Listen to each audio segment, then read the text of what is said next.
I also must inform everyone that the university has accepted the resignation of head coach Thomas Anthony Tao Baldwin, effective immediately.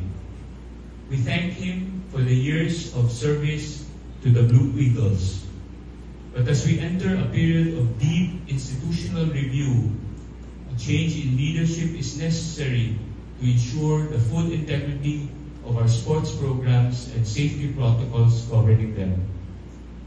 We must look inward, examine our systems, and rebuild the structures of our athletic programs so that our fields and playing courts remain places where dreams are nurtured, not broken.